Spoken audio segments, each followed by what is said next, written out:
Hey, welcome to another edition of Tech Talk Tuesday. I'm your host, Matt Ray, co-hosted always by Neal Tardy. Neal, how you doing today? A little snowy? Question We mark? have, it sounded like it was a question, but Yeah, I was like, it's it's definitely not since I shoveled 10 inches of snow today. that's right. That's right. So we're a couple days past Valentine's Day, but we are your gift. That's right. That's right. Yeah, No box of chocolates or flowers. Just you don't need it. We're sweet enough. So we will be sweetly bringing you all the tech news that we thought was interesting over the course of the back week. I don't know what the back is. It's like the Backstreet Boys. If they had a good week, it was the back week. Yeah. They're not having a great week though. I don't know that for sure, but I just don't feel like they are. With that, we'll go ahead and get started. And it looks like first we have Aaron with our first story.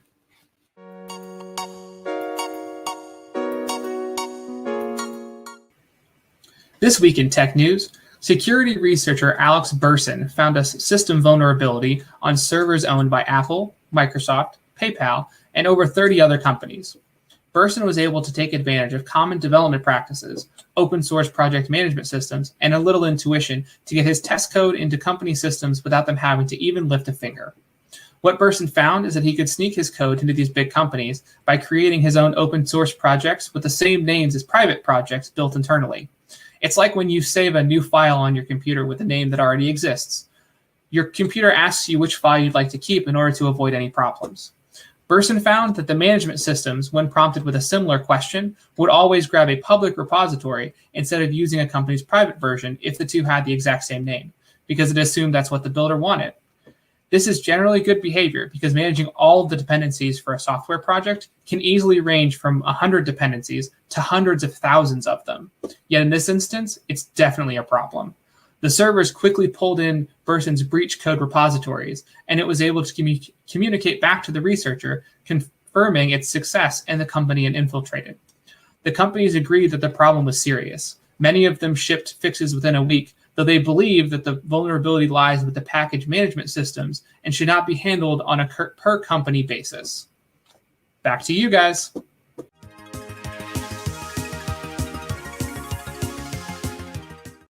Yeah, I bet those companies did ship themselves.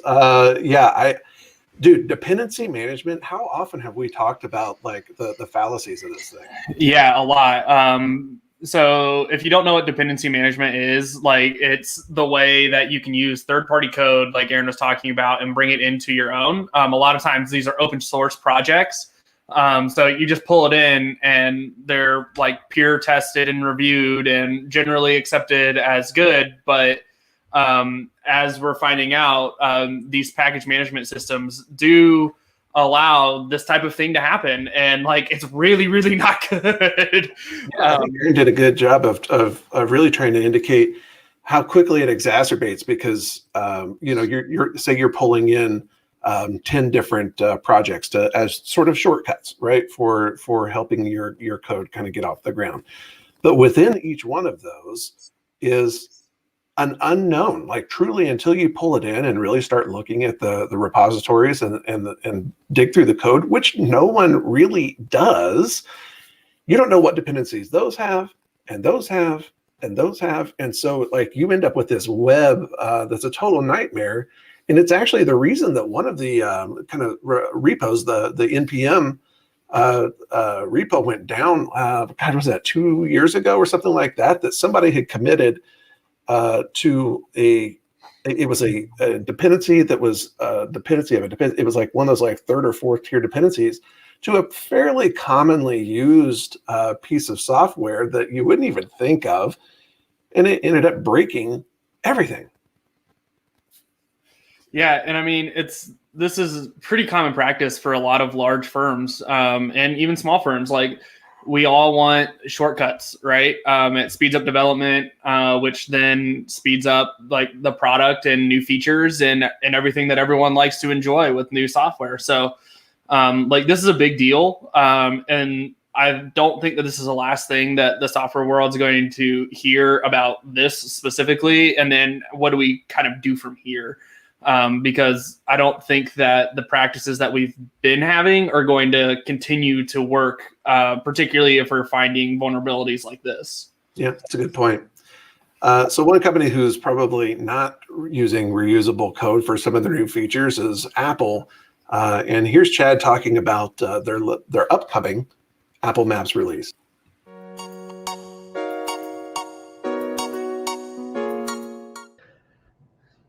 This week, Engadget is reporting that the Apple new release that's getting ready to come up, iOS 14.5, will now include a feature that will let crowdsource incident reporting on Apple Maps. Essentially, somewhat like Waze. So you're driving along and you're able to report whether it's an accident, something along. The big feature that they're toting in this article is the fact that you can use Siri, so voice activated. The thought being that you, unlike Waze, you don't have to necessarily use the buttons primarily if you just use it straight out of the box with Waze or Google Maps. However, this is a feature that Waze already utilizes, meaning that you can do voice activated for everything. Now, the big part of the behind the scenes of Apple, that they're touting that this is going to be great, that unlike Waze that gives you multiple features, such as you can not only report like a hazard, you're reporting like whether it's an accident, something's on the road, is it on the side of the road, is it construction? They're only going to let you do 3 different types. They feel like Apple's thought behind this is to do that. The less options you give users, then the less distracting it is while you're driving. However, these 3 options are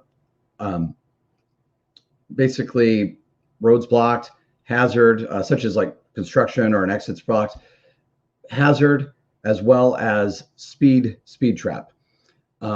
My thoughts are on this, a couple things, as I've seen, all I've got to see yet, because it's only available right now with the beta developer version, it's scheduled sometime in the next couple of weeks to come out, is the fact that just simply categorizing everything as hazard is a little odd to me. Meaning that with Waze, you can not only, when you indicate if there's something that's a hazard, you get to say whether it's on the road, it's on the side of the road, is it in a particular lane? It does give you more features, which is great. I travel quite a bit for work, not so much right now because of COVID, working from home since last year. But when I travel for work, it's nice to when you can plug your phone in, use Apple CarPlay, great feature, but I heavily utilize Waze, meaning that when somebody's reporting whether it's a hazard or it's construction or something like that, that gives me, real-time data that I can pivot, and therefore I know, hey, I need to just get off on this exit, go around the thing altogether, i.e. if it's a car accident, but it's on the side of the road, I know I can just keep driving, get in the far left lane or far right lane and just kind of barrel through. So I'm a little bit kind of curious on that. It's also curious that Apple's big push behind this is they want their users to be less reliant on third-party apps such as Google Maps and or Waze. They want to use the native Apple Maps they're in. Now I see it from Apple's perspective, that's great. However, crowdsourced info reporting, incident reporting only works as well as the amount of people that are in the crowd that are reporting back on the incident. Doing something that only limits you to a very smaller set, i.e. just Apple phone users, unlike with Waze or Google Maps, it can be utilized by anybody with a Google phone, an Android phone, whatever third-party burner phone you have, and then also an iPhone is great to me again. And then looking also at some of the other features, again, keep in mind, I've only seen screenshots. I think we already talked about doing it maybe at a later segment where I could test both of them in my truck and see, hey, if this is really great. I haven't used Apple Maps probably in 8 or 9 years, just simply because the interface and all of that, it's just not really quite there. So it seems like this would have been a great feature for them to release maybe around the time that Waze first came out, 5-6 years ago, but I don't necessarily get it. And that's all I have.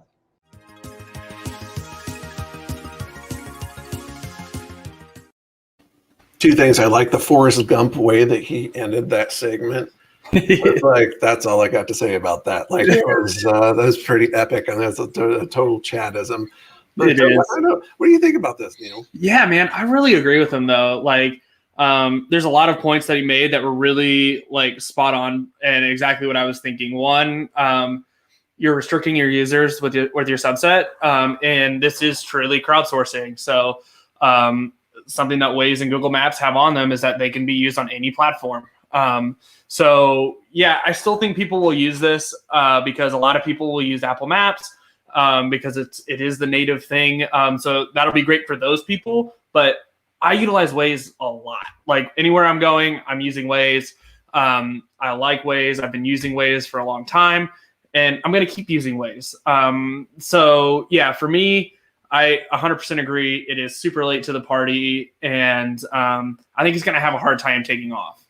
Yeah, 100%. I couldn't agree with you more. Thanks, Chad, for putting that together. We definitely will have, I think when that officially launches, which will probably be here in a couple of weeks, that we'll see 14.5 drop. Let's put Chad to work and sit him out in his truck and we'll kind of see, I guess, how it all washes out. Yeah, I'll be interested to see what he thinks. Yeah. Well, getting off the Earth a little bit, a little less terrestrial and a little more space. Here's Aaron again with a story about NASA and SpaceX.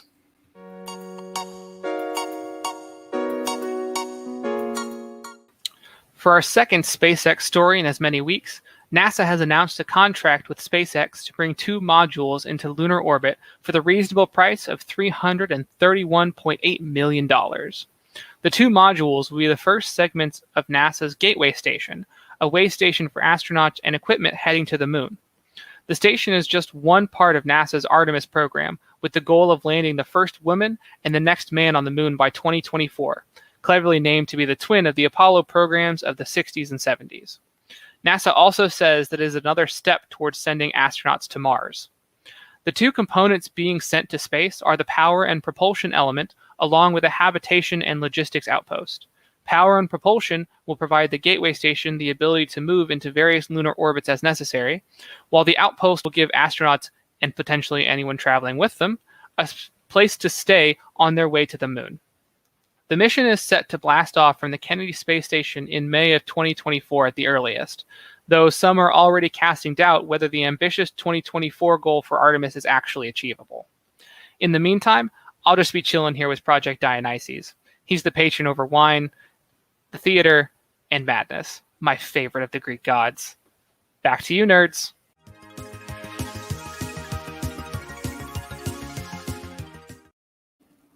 I feel like we should get Aaron to talk more about Greek mythology. That's right. I mean, he keeps calling us nerds, but look who's talking. Yeah, that's a great point. I mean, who was our legendary DM in our kind of inaugural quest? That's right. Yeah, so let's not throw punches here. That's right. But what do you think about this Artemis program? I think it's really neat. I welcome the opening up the NASA programs to private businesses. When that happened, I know you and I talked a lot about it and how we really liked that. That opens up a lot of possibilities, a lot more money coming into the program, a lot of money just towards future missions. And I really like that. So yeah, I'm really excited about this. I kind of wish that it would happen faster. We landed on the moon forever ago, with the Apollo missions. And so it's so we're going to have to wait another 3 years, which I get. They've got to plan a whole bunch of stuff and it is space travel and everything. But it's hey guys, we've been there, done that with the moon before. And it kind of feels like we're just dragging our feet a little bit. But again, I don't know what goes into all of these things and all the planning. So that's what it feels like to me, who knows nothing. What do you think? Yeah, I mean, I can't afford a tile of heat shielding on one of those things. So, yeah, who am I, right? But I agree. I think, and you brought up, we start talking about expense, but we've poked a couple of times about the, how much these cost. But the reality is, and I think talked about this before, there's a drastic savings that NASA's getting, by partnering up with SpaceX because their reusability.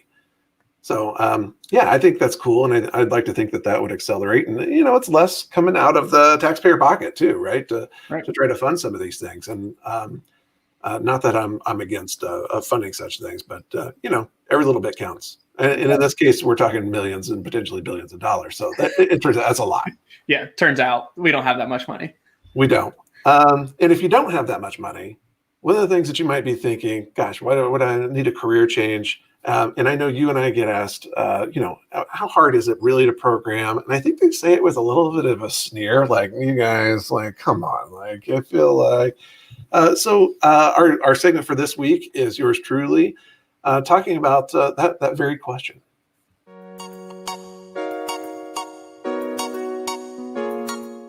So Neal and I get asked a lot, how hard is it to program? Wow, that's a loaded question. So today I'm going to break this down into a few different answers, getting to the real question that people are trying to ask. Number one, is it hard to learn some sort of programming? No. In fact, it's easier than it's ever been. If you keep hearing about programming and are wondering, is that even a remote interest for me? The easiest thing is just to try it out. You can learn the basics of programming while completing some step-by-step exercises at sites like learnprogramming.online, Pluralsight, and LinkedIn Learning, which used to be called lynda.com. The basic concepts that you could pick up just in an evening on these sites can unlock just a lot of avenues like learning web programming with JavaScript and even more. But more importantly, it's going to tell you pretty quickly if you're completely turned off by what you see. Gross. Number two, do you really need a bachelor's degree to become a programmer? Nope. But it doesn't hurt. The software development industry is sort of famous for inclusively allowing anyone who proves that they know what they're doing to get a nice job and continue learning from there. I was in the industry for about 20 years before I made the decision to go back to get my bachelor's degree. Thanks, WGU. That being said, I worked on personal projects and cut my teeth on some really small projects for my friends for a lot of years before landing my first professional gig. But I loved it, and I still do. So with dedication and a real love for nerding out, you could definitely break it to the industry. Number three. I don't have a number three. Why are you pressuring me? The point is, there's a ton of opportunities to break into the industry if you're willing to work hard and are excited about what you're doing. If not, your first major debugging session just might sink your battleship.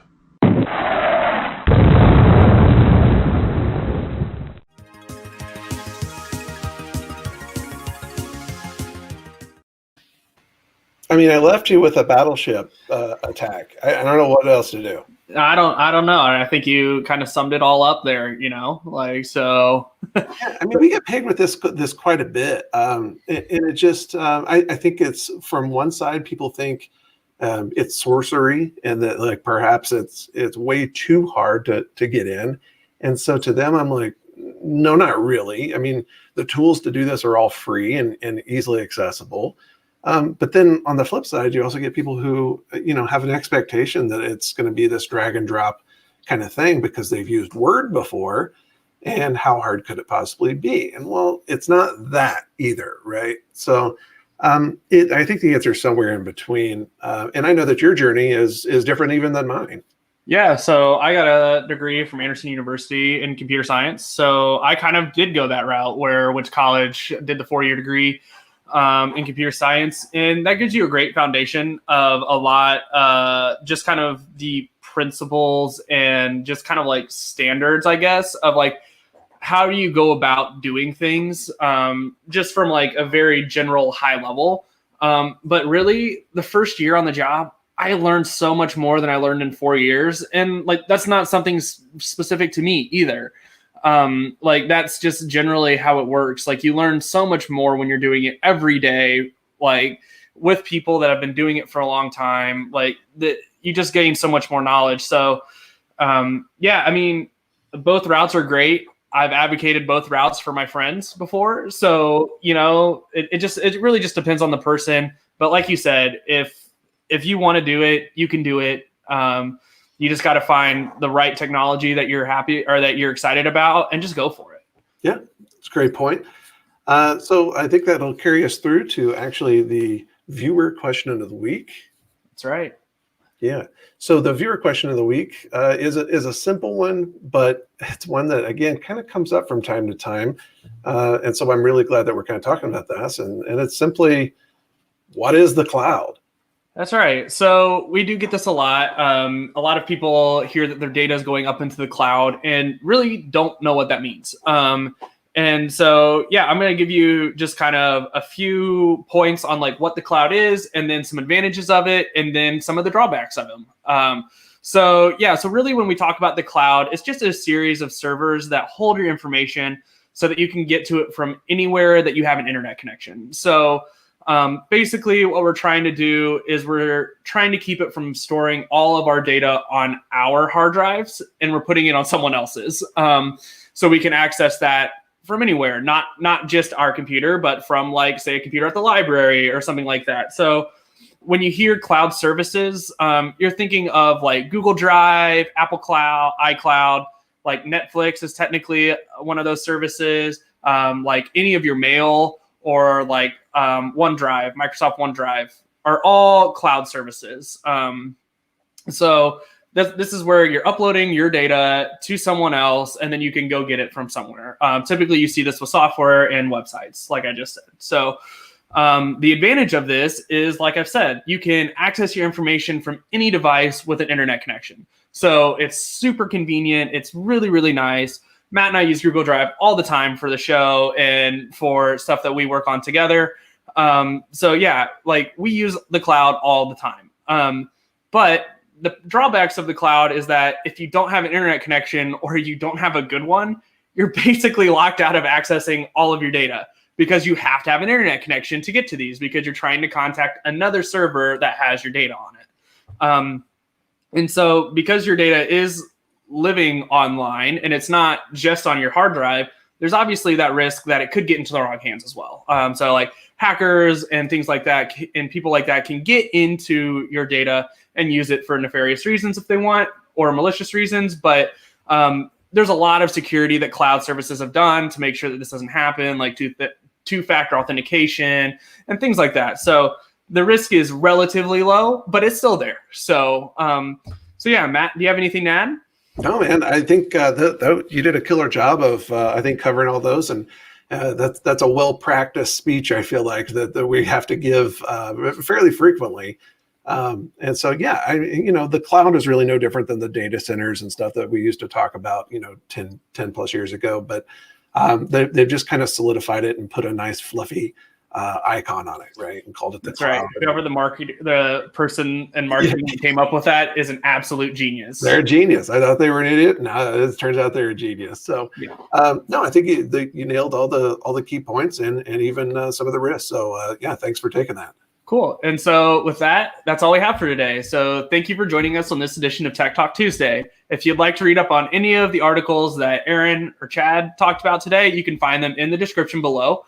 And while you're down there, how about you go ahead and give us a follow or a subscribe? That way you don't miss any future editions of Tech Talk Tuesday. Even if you can't join us live, where we go live every Tuesday at 7 p.m. Eastern, like you will be able to find all of our previous live streams there. So if you ever can't see the show, you can catch up later at a later time, and you can watch our lovely faces talk about the tech news. That's right, Matt. You are so beautiful.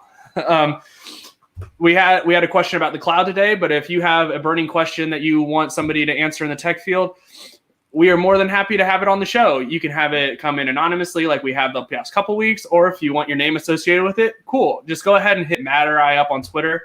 Our Twitter handles are the Matt Ray and Neal Tardy. So yeah, we'd love to answer your questions. If you don't even want it online, we'll be happy to answer it there as well. So just let us know. And yeah, with that, we'll see you guys next Tuesday.